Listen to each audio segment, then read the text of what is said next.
r/AskReddit by Listen to Reddit. Who is the most overrated person in history?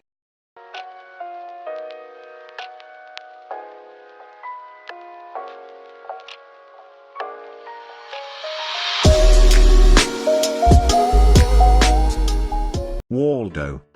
Why should anyone even care to search for him? He's done nothing.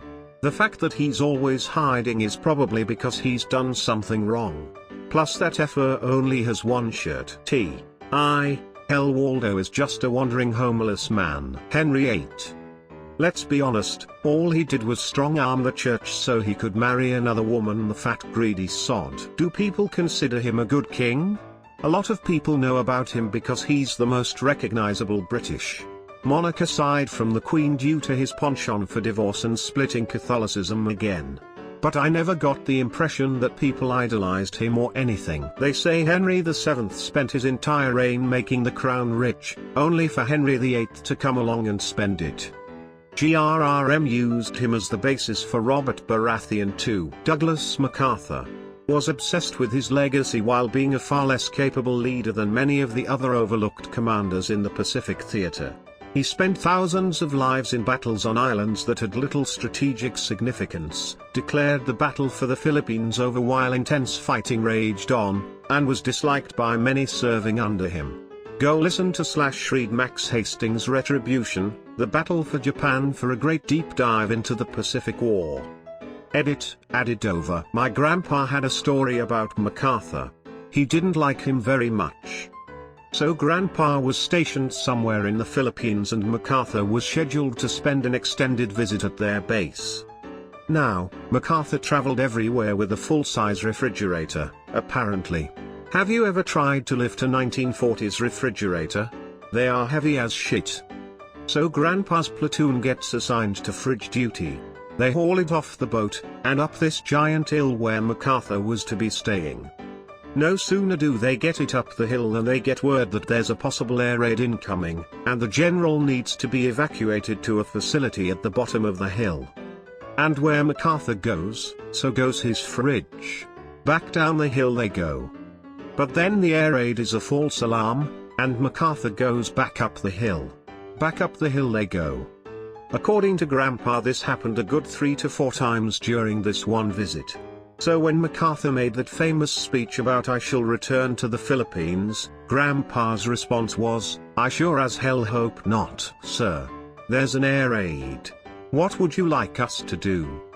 First things first, I need my fridge. Coco Chanel. I have recently only just found out she was a confirmed Nazi agent who went under the codename Westminster.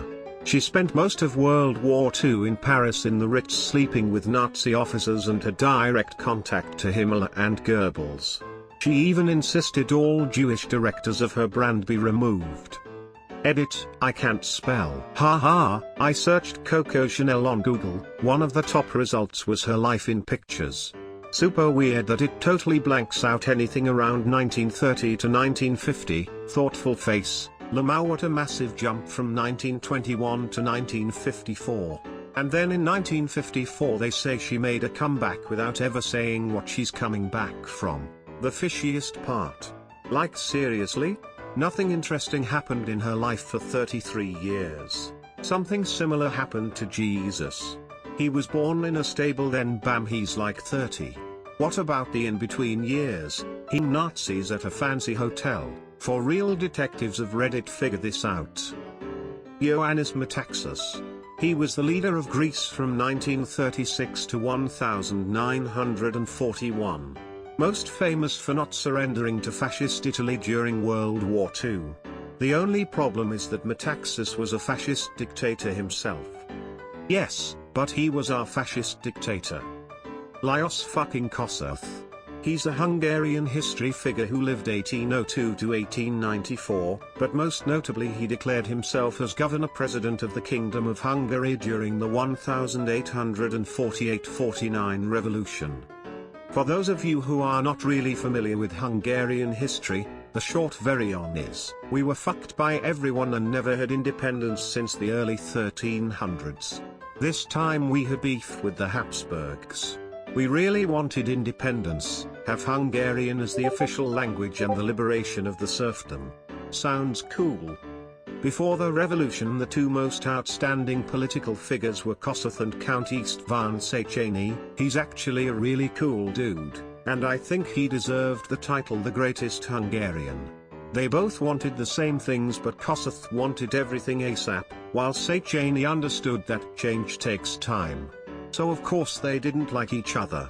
With some other factors, Kossuth ended up bullying Széchenyi out of politics. I give Kossuth the credit for being smart and charismatic, who could motivate people with his speeches.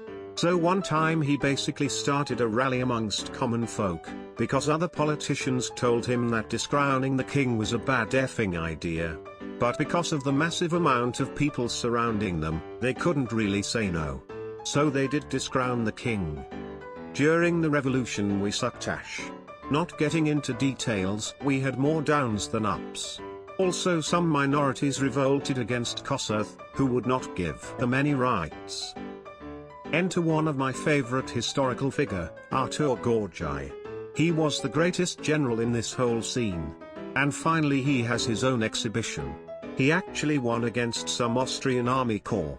Kossuth hated him most likely because he feared his power and did everything to remove him from charge. But the Austrian king, Ferdinand V, asked the Russian Emperor, Nicholas I, for help. So, Hungary is a small country with a small population, Russian on the other hand. You see where this is going. Gorjai wanted to go west and destroy the Austrian army, before the Russians arrive. Otherwise we're fucked. Sounds great. Not for Kossuth. He wanted to wait until the two armies merge in the east because if they lose, he can emigrate to Turkey. The latter happened, and Kossuth has his last fucking move, stepped back from being governor-president and appointed Gorjai. A few days later on August 13 RD, it was clear that Hungary had lost. In a hopeless situation, Gorjai signed a surrender at Vilagos. Kossuth emigrated to Turkey, but tried to control everything from afar. Writing the Cassandra letter, that if we make peace with the Austrians Hungary will no longer exist. Which was bullshit. Our industry and agriculture fucking blossomed after. As a really great university professor once said, Kossuth threw a big rock up in the air and pushed Gorjai under it, basically he threw him under the bus. What baffles me about this absolutely garbage of a person, that he has the biggest mausoleum in all of Hungary. It's made out of gold, marble and all that jazz. You know what Gorjai has? A effing black iron cross. Guy Fawkes. He was a minor cog in a conspiracy that he didn't even know all that much about. He was tasked with a dead simple objective, and he failed. He gave up the names of all the co-conspirators that he knew about, but most of them operated on a much higher level than this chump, so they got off muzzlety scot-free. He had one job and he fucked up three, basically. He doesn't deserve the pages that his story is written on in history books. The HBO miniseries Gunpowder puts forward a very realistic representation of Guy Fawkes emo, recommend for anyone with 4 hours to kill. Guy Fawkes Night, I still can't work out if most people are celebrating his attempt or his failure. It's catchier than its original name, Gunpowder Treason Day, which sounds more like a suggestion than commemoration. Gunpowder Treason Day sounds like what Brits call our Independence Day. Edit, just came back and saw 11 notifications and gold. So thanks for that, whoever it was. Y'all are cool, even you Brits who think you're gonna control us again. Don't be silly. We don't recognize you temporary rebellion as independence. Make America Great Britain again. Edit, thanks for the gold. Let's crack some jokes at the end here. Erwin Schrödinger, he is both overrated and underrated simultaneously. He was actually a critic of the Copenhagen interpretation of quantum mechanics, and the Schrödinger's cat thought experiment was supposed to be a derisive critique of it. He would be absolutely appalled to learn that that's what he's famous for, and people completely forget his very significant contributions to physics. He pretty much invented wave mechanics. As for Heisenberg, I'm still uncertain. I'd say Einstein is relatively fairly rated. Thank you all for watching. Please don't forget to like this video and subscribe to listen to Reddit.